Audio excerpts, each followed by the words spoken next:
Hi guys! Welcome to my YouTube channel. Guys, ang vlog po natin ngayon ay naandito tayo sa 2nd Street. Ayan nga po guys, dito sa Minamino Station.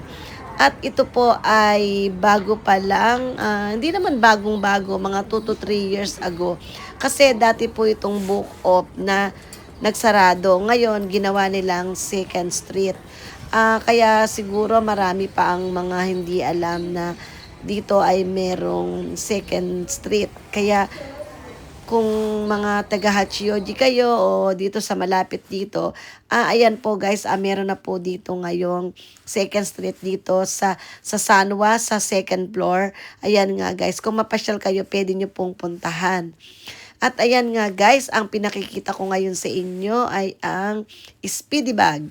Ayan kasi guys, ngayon naghahanap talaga ako ng speedy bag na size 30 cm.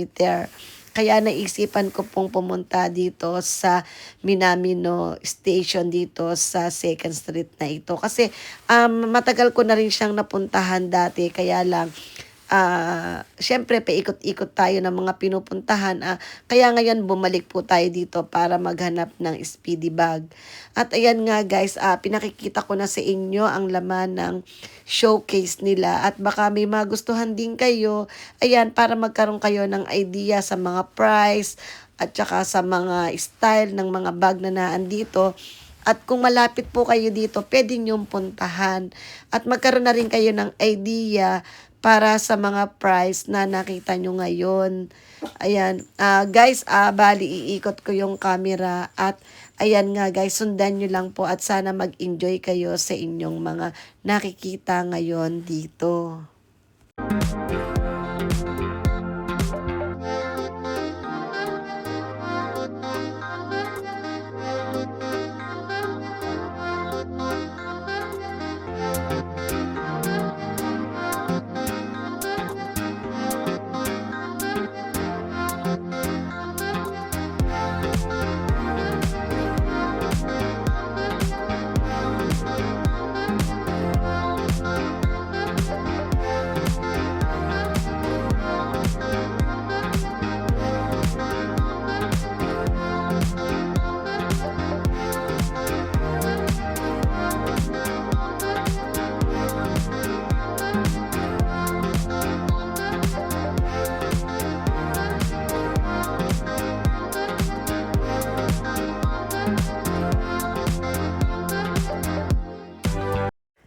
Ayan nga po guys, may nakita tayong speedy bag.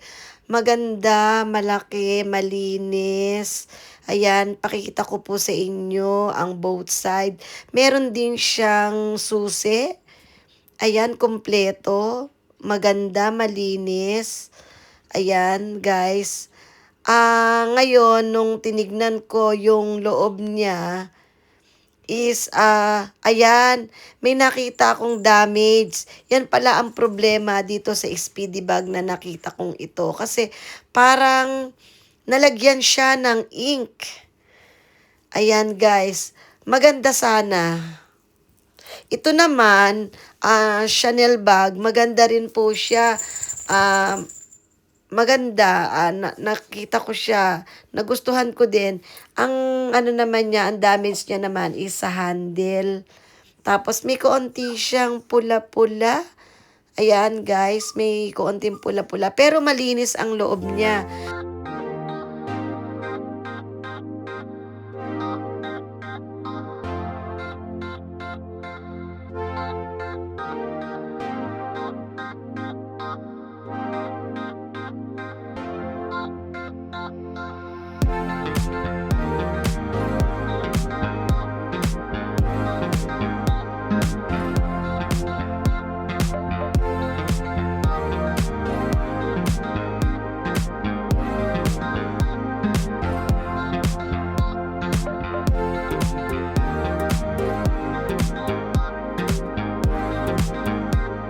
Ayan nga po guys, hanggang dito na lang po ang aking vlog at sa susunod po uli.